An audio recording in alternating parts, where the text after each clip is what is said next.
Well, as we are really some 40 days from the January transfer window, we are having some huge stories coming in from Arsenal and which players they're obviously interested in signing. And today, we're here to bring you a story of Benjamin Sesko. Benjamin Sesko is a Slovenian international, 20 years of age, and he's really one of those players that has a very good physicality, as I'm yet to read to you what he is and what is all about. Welcome to this channel. Smash the like button, comment and share. We are discussing Carl Palmer and how Man City could pay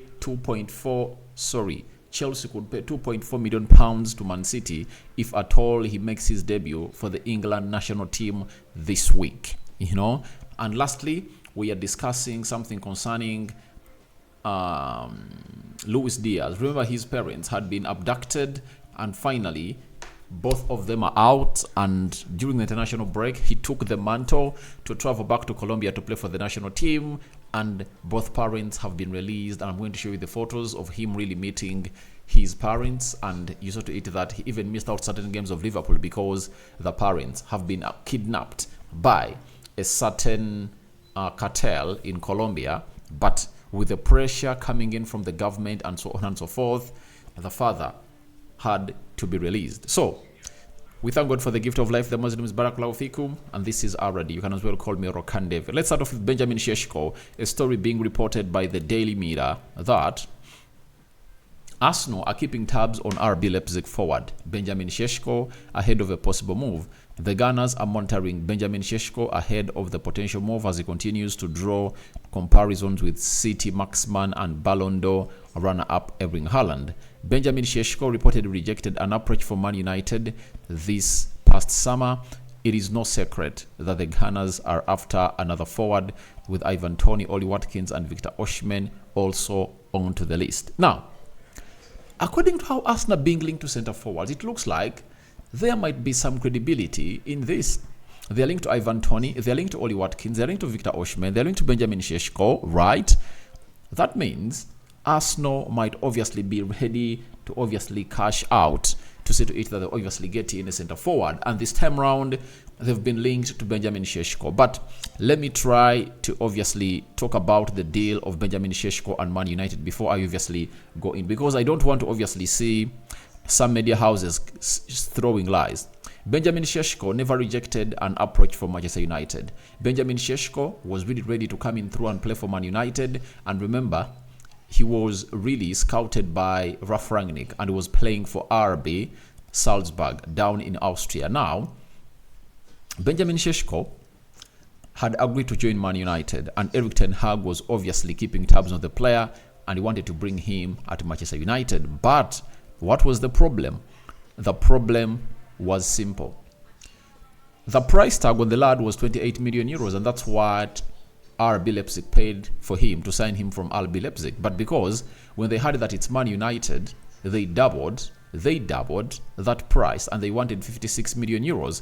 And even the football director of Man United, known as John Mata, came out and said that they had agreed everything with Benjamin Sesko, but when they heard that it's Manchester United, they went ahead to obviously double the price. That is Red Bull Salzburg. So United said no to that, and it's not a reject from Benjamin Sesko. It's all about the amount of money the other players, the other team was obviously trying to ask for. So let's go to Arsenal looking at Benjamin Sesko. And amongst the list that has been put out, if there is a player that I would fancy and like Arsenal to obviously sign as a centre forward, it's Benjamin Sesko. One for the future. He's a raw diamond, and he is really ready to be polished by Mikel Arteta. And if at all Arteta is going to hate to obviously polish Edin Nketiah to reach where he is right now, what if he obviously puts his hands onto the 20-year-old Slovenian professional footballer who plays as centre forward for RB Leipzig? It's obviously going to be marvelous. And if at all Arsenal are to break the bank and get in Benjamin Sesko, that will be one of the deals that Arsenal will never regret. He's 20 years of age. He'll come in through, ready to be an understudy for Gabriel Jesus, and he's a different striker altogether from Gabriel Jesus. He has a very good skill set. He's a clinical finisher. He's tall. He's 1.94 meters tall, meaning that he's even taller than Haaland, because Haaland is 1.92 and this one is now 1.94. What does that imply? It obviously indicates that this player is good in the L duels. If you're told, you are to be asked how many goals that have been scored by Arsenal in L duels, I think there are few, and I think it's recent when we saw Saliba and Trossard scoring a goal using their heads, and this season there has not been a norm of Arsenal to score goals using their heads. That is it. So Arsenal sometimes are really closed down, like in the game of Newcastle.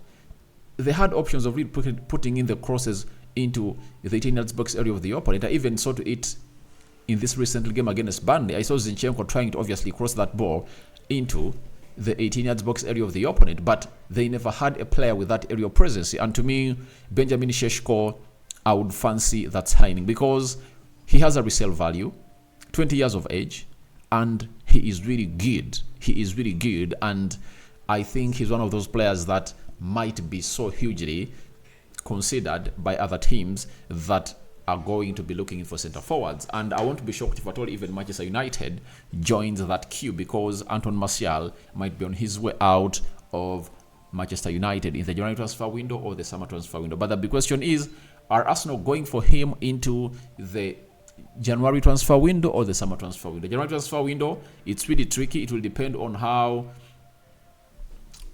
RB Leipzig performs in the Champions League. If at all they go through to the round of 16, I don't see them really selling this player because he's really very much pivotal into their season. Now, what are his stats this season? He has gone ahead to play 9 games in the Bundesliga and he has 3 goals. He has played 4 Champions League games. He has 1 goal. DFB Pokal Cup, he has played 2 games and he has gone ahead to score 2 goals, meaning that he has gone ahead to play 15 games and he has a total of 6 goals, meaning that he's going to average 20 goals a season. And for a striker who averages 20 goals a season, any club will obviously fancy to have that player in their squad. So for me, I think he's the best signing that Arsenal can get, and he's cheaper than all of those players I've gone ahead to talk about. Victor Osimhen, if you don't have close to 120 million pounds, you cannot come close to signing him. The other player is Ivan Toney, I think 70 million pounds. For the player of Oli Watkins, 100 million pounds plus. So the cheapest option that Arsenal can go for, if at all they're looking in for centre forward, is Benjamin Sesko. Benjamin Sesko. He's tailor-made for the Premier League. He's physical. He's 85 kilograms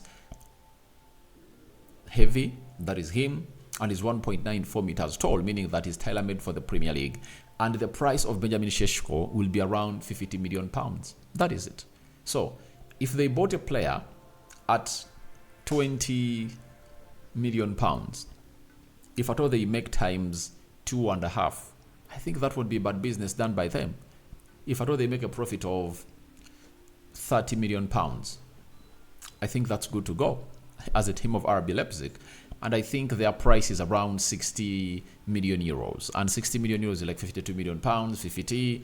So I see him as that person or player that Arsenal should go in for. And I think Arteta will obviously go in for such a player because of him being cheap, and obviously he has gone ahead to prove to us that he can perform well in the Champions League, because however much Trossard plays well leading the line, he's really entering his 30s.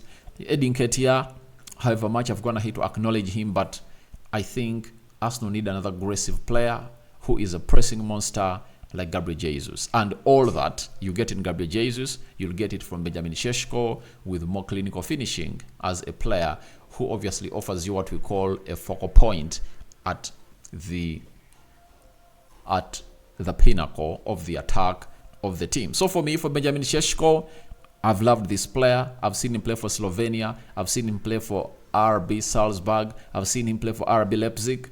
He's really great. And for those that really want to know more about this guy, watch out for Slovenia playing against Denmark. I think that game is all about tomorrow, and other games. Then when he returns, Champions League, RB Leipzig, I think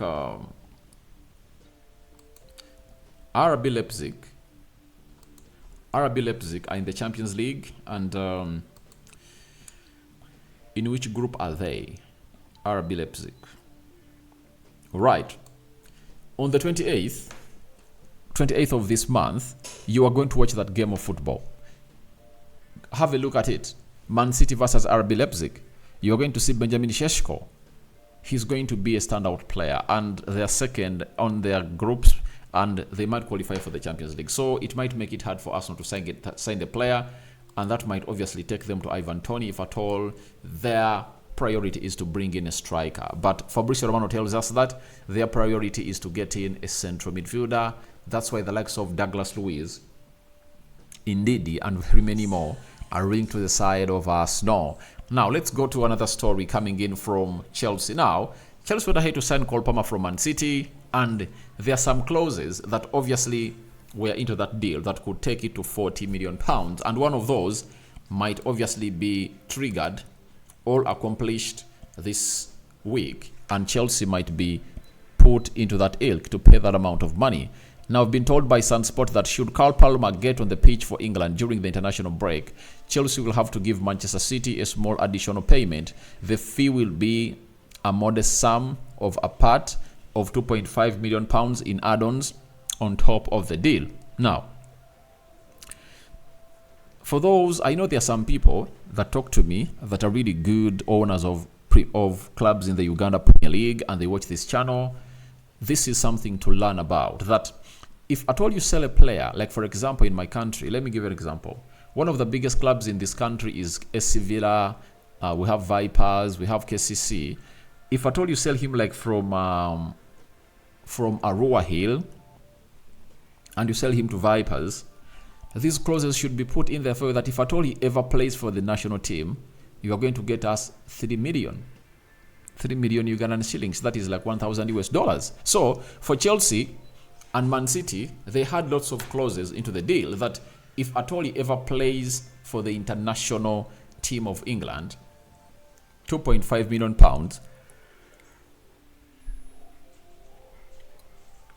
Sorry about that.